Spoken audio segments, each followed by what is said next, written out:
The Ezra Hashem, today's daf is Masechta Avodah Zarah daf Lamed Tes, and we're going to begin over here by daf Lamed Ches Lamed Beis, and we're discussing over here things that you're not permitted to buy from a goy. You're not allowed to eat it, but you're allowed to benefit from it. So the Mishnah says ukvashim. You're not allowed to buy pickled vegetables from a guy because shedarkin losses b'sechen yayim. Most of the time, they actually put in wine in the pickling process, and therefore it's yayin nesach. So you're not supposed to buy pickled vegetables from a guy. Amar Chizkiah, so Chizkiah commented on the Mishnah. It says, Loishanu, we didn't teach this teaching in the Mishnah, El Shadarkan. You know that most of the time they do it, but you're not sure if they did it this time. Aval b'yadua, but let's say the package says we definitely put in wine into this pickled vegetable, then it's like yayin nesach. Aser afilu bahana. You're not allowed to even benefit from that pickled vegetable. So the Gemara says, "Ma'ishno mi rice the shari bahana." We learned that there's a fish stew that they for sure put in wine to make this fish stew, and yet the Chacham said it's permitted to benefit from it, even though they for sure put in fish stew into this dish. So why is a pickled vegetable any different than this fish stew? Answers the Gemara, because they both have different reasons why you put in the wine. Hossam by the fish stew, la bure zuhama. It's supposed to remove the smell of the fish. So therefore, you're not doing the wine for tasting. You're doing the wine to remove the smell of the fish. So therefore, the fish stew remains permitted to benefit from. Hacha over here, if you know for sure they put in wine, lamtuke tama. The point of the lamatuke tama is to sweeten to make it sweet and add taste to the pickled vegetables. So if you know for sure they put wine into the pickled vegetables, of course you're not allowed to eat it, but also you're not allowed to benefit from that pickled vegetable. So that's the opinion of Chizkiah. Now Rabbi Yochanan said, let me just quote Chizkiah. Now Rabbi Yochanan says, even if you know for sure they put wine into that pickled vegetable, you're allowed to benefit from it. So the Gemara says, why would that be any different than moirayis, which was also added as an ingredient for the fish stew? And according to Rameir, it was asur bahana. And Rabbi Yochanan says, by pickled vegetables, even if you knew they put in wine, it's mutter bahana. And answers the Gemara, Hasam Yediyah over there by the fish stew, the substance is recognizable. The wine is recognizable because they would dip into that fish stew as a dip. And therefore, if it had wine in it, according to Rameir, it's also ba'ana. Hacha over here, lo yediyah mamasham. The substance is not recognizable because all you're doing is going to remove the vegetable from the pickling juice. So even if that pickling juice has wine, it would be mutter bahanoa. You're allowed to benefit from that pickle. Then the Mishnah said, "V'teris trufa v'tzir shem badaga," and the Mishnah also said chilak. Now chilak was a type of fish; it's kosher fish. So, but the interesting thing about chilak is that when you fish it out from the water, it did not grow the skins and scales there. So it's only going to grow it later on. And therefore, it's still permitted for a Jew to eat chilak if he knows he's eating chilak, because if you look at the fish, it doesn't have skins and scales, but since it's eventually going to grow skins and scales, fins and scales, so therefore it's permitted. So Amar Rav Nachman bar Abba Amar Rav, what is the chilak fish? Zu sultanis. It's called the sultanis fish. So the question is, then why did our Mishnah say it's asur? Asura. Why is it prohibited to eat such a fish? Answers the Gemara, because a mixture of tame fish come along with it. When you fish it out of the water, in addition to the chilak, you end up fishing non-kosher fish. And an expert is not going to separate the non-kosher from the kosher, so you cannot buy chilak from a guy. You need a hechsher for it. Tana Rabbanan. Now the rabbis talk about fish that don't have fins and scales, but it's still a kosher fish. Taner rabbanan. Ein lo yachshav. If right now, when you pulled it out of the water, it has no fins and scales. V'asa the gadolachazman, but it's going to grow fins and scales in a future date. Kagoin hasultanis, which is the chilak. V'afiyatz, another type of fish. Harayza mutter. It's permitted for a Jew to eat it. What happens the opposite case? Yesh lo yachshav. It has fins and scales now, but v'asa lahashe b'shosh oilam in amayim. When you pull it out of the water, the fins and scales like fall off. Kegoin, what type of fish is that? Akunas, vafunam, ketaftios, va'achsaftios, tonos. So all these types of fish are still kosher because while they're swimming in the water, they have fins and scale. When you fish it out of the water, they lose their skins and scale, so it's mutter, it's permitted to eat. Again, we're dealing with a time where there is no OU. So you needed special announcements regarding hechsherim. So achreis rababo bekesrei. In Caesarea, Rabavo made an announcement. He said, Kirve dogim, you're allowed to buy the fat of fish, vu'u baran, and the fish eggs. Nifkochim, you can buy it, mikol odom, you can buy it from anybody, even a goy. And you don't assume that it's from a tamei fish. Why? Cheskosam, we have an assumption, einim boim elami pilusa v'aspamaya. It comes from these places, Pelusa and Aspamaya. The guy is importing it from Pelusa and Aspamaya to Kesari. And therefore, in Pelusa and Aspamaya, the fish fat and the fish eggs that they're importing come from kosher fish. That's it.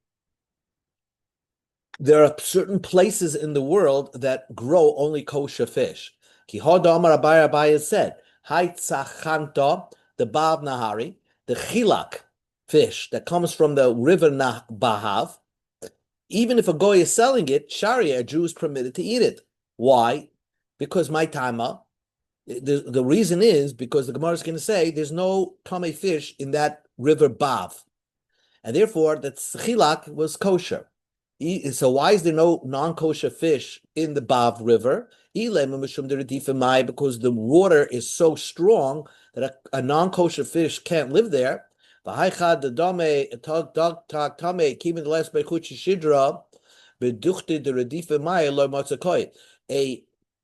non-kosher fish has no spine, and therefore it cannot live when the water is too strong. Is that a scientific fact? Well, and we see the koi. We see that in certain areas of the world where the water is rushes strong, you still see that a non-kosher fish could live there. Ella. So the reason why the Bav Nara was a kosher place and no non-kosher fish grow there, mishum de meliche because the water is salty. A dog tummy, even the less lake kalfi, since it has no scales, it cannot grow in a place, it cannot live in a place where the water is salty. Is that true? Says the Gemara. Go to other places in the world, they have salty waters, and you see a dog tame could live there. Ella, says the Gemara, mishum de loy marbi tina dog tame. There's somehow the mud in the river of Bav doesn't allow this dog tame to reproduce. Whatever, there must be something in that mud there, and only kosher fish grew in the Bav Nara. So therefore, Abaya made in his time an announcement that if you're buying the chilak fish from the river Bav, you can eat it because non-kosher fish don't grow there. But Ravina said,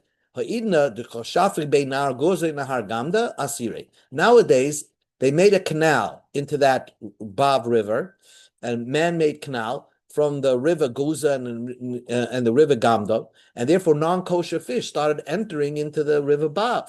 So therefore, today, Ravina said in his time, it was also, you're not allowed to eat the chiltis fish from there. Says the Gemara, Hamar Abaya said, Hai chamra de yama, sorry, if a fish looks like a donkey, it's permitted. Torah demaya, if it looks like an ox, it's also. Now, ox is a kosher animal. A donkey is a non-kosher animal. So on this world, But in the fishing world, it's the opposite. The simonech, tame, whatever's tame on the land, tahar is tahar in the river. Tahar, whatever's tahar on land, tame is tame in the river. I don't know what a sea donkey is or a sea ox, but they knew what it was at the time of the Gemara. Amar Rav Ashi said, Shvar Nuna, the fish Nuna is Shvar, the fish called Shvar is Shari is permitted. Kadash Nuna Aser. If it's called Kadash, that fish is Aser. V'simonach, Kodesh Lashem. Kodesh is Aser, like just like Kodesh is you're not permitted to benefit. So the Kodesh fish you're not allowed to benefit from. Ike de Amrei, others say it was called Kvar Nuna. It was called the Kvar Nuna. Aser, that's Aser. The Simonach Kivrei Goyim. And remember that is just like the burial places of Goyim is Tameh. So the Kvar fish was Aser. Says the Gemara, Rabbi Kiva Ikla leGinzak. Rabbi Kiva went to Ginzak. Okay. Aisla Kameh, Ahu Nuna, Davidome Lichipusha. They brought him a fish that looked like a non-kosher fish. Lichipusha is a non-kosher fish. But chafi b'dikle, Rabbi Kiva wasn't sure. Maybe why would they serve him a non-kosher fish? But you don't see skins and scales on it. Chafi b'dikle, so he covered it into a basket and he shook it. And chazi bei kalfin, when they undid the basket, they saw that there's scales, hooked onto the walls. V'sharye, and he gave it a hechsher. Sometimes you can see a fish and doesn't look kosher, but if you look at carefully, you could find that it does have scales. Rav Ashi ikla Tarmduria. Rav Ashi came to a place called Tarmduria. And Aisoluhu Hahu Nuna, they brought him a fish, looked like an eel, like a non-kosher fish. Nakde lahade yoime, and he put it to the light, this fish, Chazid havet simcha, and he saw that it does have scales and fins. V'sharye, and he gave it a hechsher. In other words, sometimes you can't see it. You have to, put it up to the sunlight. Rav Ashi ikla lahu asra. Rav Ashi came to a place. Asi lekame nune dahabidamel shafar nuna. They brought him a fish that looked like the sharfune, which was non-kosher fish. Chafia b'mishchelei chivari. He covered it in a white vessel, and then he shook it. And chazebe kalpi, he saw that there were scales. Visharye, because it was white, you couldn't see it. Because it was black, you couldn't see it. So he put it in a white vessel, and then, in contrast to the white vessel, he was able to see that this fish indeed had scales, and he gave it a hechsher. Rabbi Baruchona ikla Akra de Agma. Rabbi Baruchona came to Akra de Agma. Krivile tzachanta. They brought him the chilak fish. Now it's a kosher fish, right? Tzachanta. But the reason why it could be not kosher, because when you fish out non-kosher fish along with the chilak fish. So Shamei lahu gavre, he heard people talking. The havakar lebate, they called it a non-kosher fish, but it looked like the chilak fish. Amma, he said, midda kakar lebate, since somebody by accident maybe called it the bate, the non-kosher fish. Shmamina davatame ispe. Maybe this is a non-kosher fish. Maybe they fished it out with non-kosher fish. That day, he didn't eat from it. The tzafra, the next morning, Ian started to check it. Ashkach bei davatam, and he found that there was some non-kosher stuff in that dish.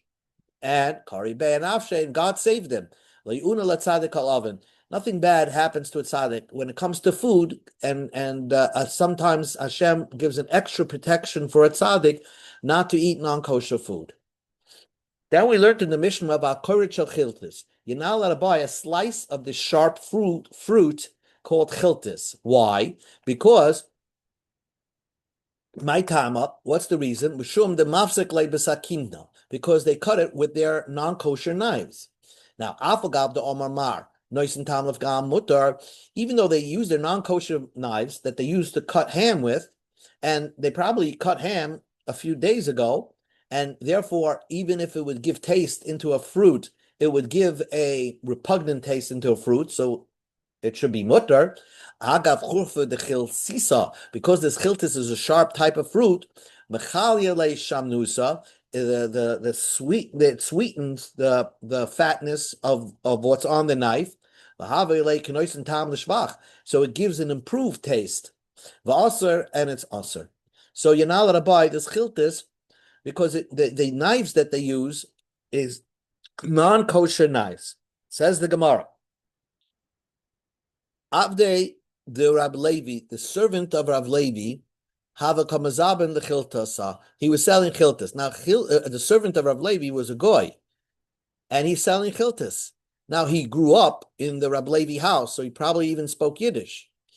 So, kinoch nafshi the Rab Levi is a kosher. When Rab Levi passed away, so his boss passed away, also the comment Rabbi Yochanan, they all came to Rabbi Yochanan, can we buy this chiltas dish from the slave of Rab Levi, who's a goy? Maybe he's slicing it with his goyish knife. Amalei, he asked them, Amrulay, they asked Rabbi Yochanan, can I buy it from him? Amalahu, he said to them, Avdei shachava harei chava. Since he was the slave of a Talmud Chacham, he retains his status of a Talmud Chacham, and you can trust this guy. Says the Gemara, Rav Huna bar Yuni, Zavan Tcheltis Ma'anshe Debesi de Rav Amam Chasida. Rav Huna bought Tchelis from the wife of the people that were in the wife of Rab Amram Chasida. He bought tchelis. Now tchelis is an expensive item that sky blue wool, which you can make a fake one. You can make a fake one, or you could use the one from Chilazon. Obviously, there were people selling fakes. So also lekamid Rabbi Yosef. So they came to Rabbi Yosef lehava biyadei. They didn't know if you could buy this tchelis from the wife of Rabbi Amram Chasida, because Rabbi Amram Chasida passed away. Can you buy from his wife? Pagabei Chanan Chayta. They met Chanan, the tailor, Amalei, and they asked Yosef, Anya Menalei, why do you ask Rabbi Yosef? How is the poor Rabbi Yosef, going to know the answer to that? But did he have the same story? The Zavina Tchelti Me'anshe the base of Rab Na'ah. I bought tchelis from the wife of Rab Na'ah, Achud the Rabbi Chia Bar Abba, the brother of Rabbi Chia Bar Abba. And Rabbi Abba and this Rab Noah died. So I wanted to know if I could trust his wife. Again, tchelis needs a hechsher. V'asir l'kamid ramatna lehav b'day. Asir l'kamid Rabbi Yehuda bar Magroina. Amali he nefal liyad. This teretz fell to my hand. Hachiyam Shmuel eishes chava reika chava. The wife of a Talmud Chacham is like the Talmud Chacham. So even though the Talmud Chacham passed away, you can still buy from his wife. Again, tzitzis needs a hechsher, especially during their time when they were bought tchelis. Even today it needs a hechsher anyway. But so it's made l'shma. But he said that even if his wife passed away, even if the husband passed away, the Talmud Chacham, you could still buy from his wife. The Tana Rabbanan, Eishes Chava Harei Chava. The wife of a Talmud Chacham is like the Talmud Chacham himself. Avdei Shel Chava Harei Chava. Avdei, the servant of a Chava, is like a Chava himself. Chaver Shmeis, if the Talmud Chacham died, Ishtoi Uvonob Ubnei Beisei, his whole family, his wife, his kids, Harei Bechaschasam, we assume they're trustworthy, Achiyah Chashdu, until you can no longer trust them. V'chein Chotzer, if there was a marketplace, Shemoichem Bot Tchelis, that we know that this marketplace imports kosher Tchelis, Harei Hein Bechaschasam, actually apostle, so it always maintains its status of a kosher place to buy Tchelis until we know a scandal breaks out. Tana Rabbanan. Eishes Amaretz, a woman that was an wife of Amaretz, and her husband died, and she was married to an Amaretz. Shenisas the Chaver. Now she wants to get married to a Talmud Chacham. So the Talmud Chacham is keeping Taharas. The Talmud Chacham is keeping Trumas and Meisers. So then, in order for her to be accepted, she has to re-accept that she's going to follow her husband. The daughter of Amaretz, who's married the first time a chaver, Talmud Chacham. V'chein avdei shel Amaretz, the slave of Haaretz, shenimka lechaver, that was bought by a chaver. Kulin sichen lekabel divrei chaveros. They have to, accept upon themselves like the on how to be a chaver. In other words, they got to make a commitment that they're going to keep, kashrus of maisrus and tahara. Aval eishes chaver, but the wife of a chaver. Shenisas Lamaretz. She was married to a chaver. Then she got married to an Amaretz. Now she wants to remarry a chaver again, right? The daughter of a chaver that was married to an Amaretz. Now she wants to marry a chaver. and they all now want to marry a chaver. So, but since at one time in their life they were married to a chaver, they don't have to re-accept the laws of being a chaver because they know already they were once married to a chaver. Rabbi Yehuda says no. Since in between they were married to somebody who was an Amaretz, they have to re-accept. They have to re-accept the conditions of being the wife of the chaver once more. Pshim ben Lazar says, there was this one woman, a story, in her first marriage, she was married to a chaver, a Talmud Chacham,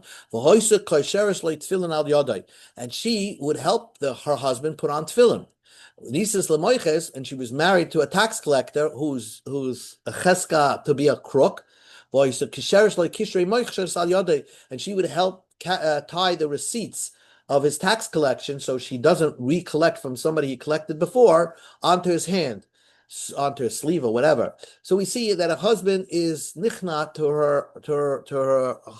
a wife is nichna to her husband. She's subservient. So if she was married to a chava, but subsequently she married to an amaretz, if she remarries into a chaver, she has to re-accept and learn the halachas again once more. I guess pass the test to be the wife of a chaver. Amar Rav, new Gemara, chavius.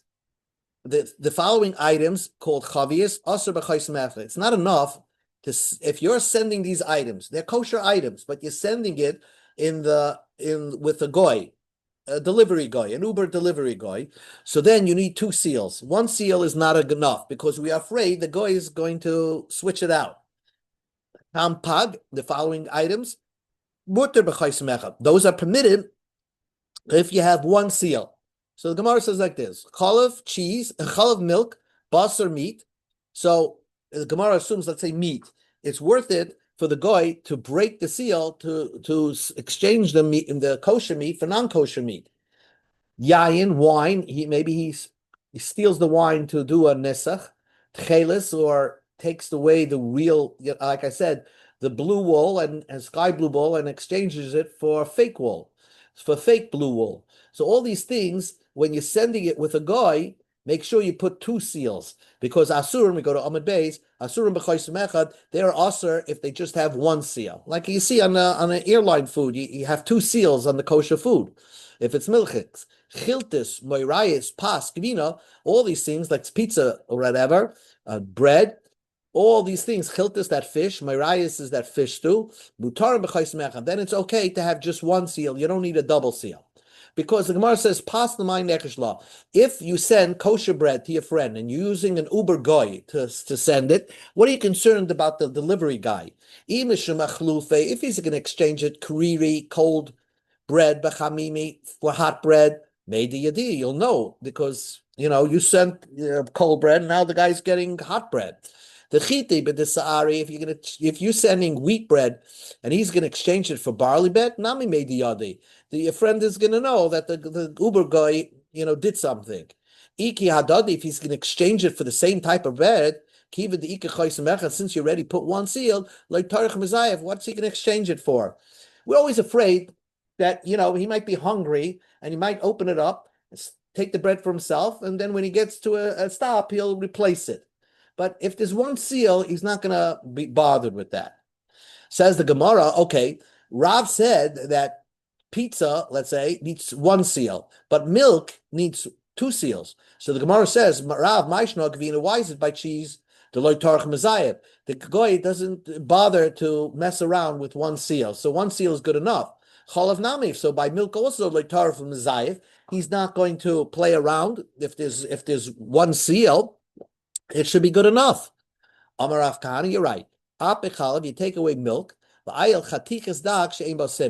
A piece of fish that you can't tell it's kosher, let's say it's missing the skin and scales, so then that needs two seals. So again, if you're selling fish, you need two seals to send fish. Says the Gemara, Hainu Basar, wouldn't that fall under the category of Basar? So why did Rav list it as a separate? So as a separate ches? And says the Gemara, Trey Gavni Basa is two types of meat, real meat and fish meat. Both need 2 seals. Shmuel says the same thing as Rav, but he just gives you a shorter simon. Bias aser b'chaysim echad. Bias needs 2 simonim. Machag muter b'chaysim echad. The machag food needs one seal. Basar yayin techelis. These following items asurim b'chaysim echad. You need 2 seals. With 1 seal, you can't use it. Morayis chiltis gevina mutar b'chaysim echad. But cheese and morayis and chiltis all need is fine with one seal. The guy is not going to play around, even if there's just one seal. L'shmuel chatichas dog. He didn't mention dog. She'ein bo simin hayna basar. Why didn't he mention piece of fish that also needs 2 seals? Because that falls under basar. That falls under the bays, right? Bias. I mean, he didn't want to list 2 types of meat, so Shmuel was able to give a shorter list. Notice he also deleted pas bread. Because maybe according to Shmuel, you could send kosher bread without a seal, because the guy has no reason to exchange the bread. Taner Rabbanim, the rabbis taught. Now, in some places, they were goyim, they were Yidden, Syrian Jews, let's call them, because they're from Syria, that they eat kosher at home. But when they sell non-kosher food, or they'll give non-kosher food to another Jew. Liftei Iver wasn't a big thing by them. So the din is, ein loikin yimach machag, the following 6 items, besuria, from a Jew in Syria. Because even if he's a Jew, he's going to sell to another Jew non-kosher food that he bought from a guy.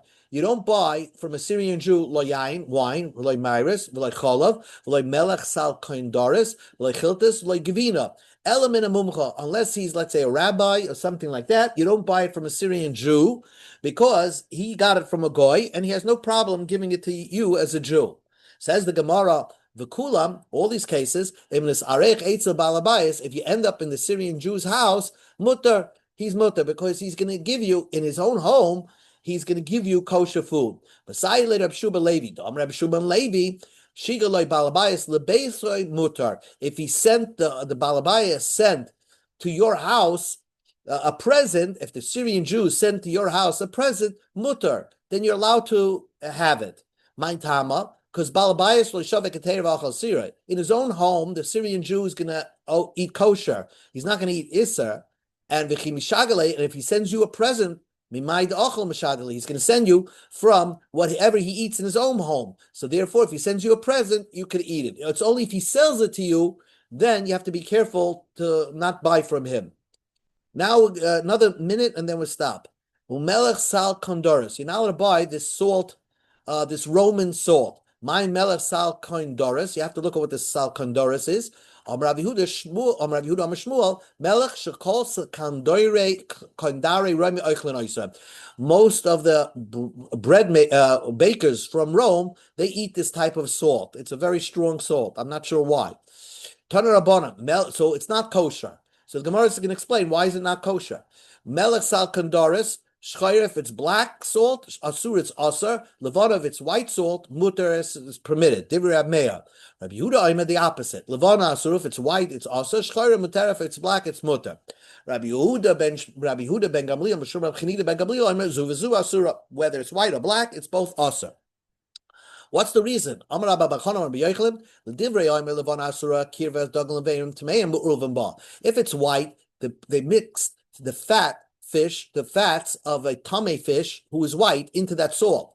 It takes away the strength of the salt. It makes it easier.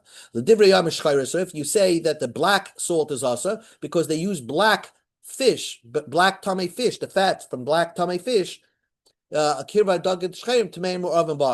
the fat of the black tame fish mixed up in there. The divrei omer zuvizu asura zev everything is mixed up. Black fish, white fish.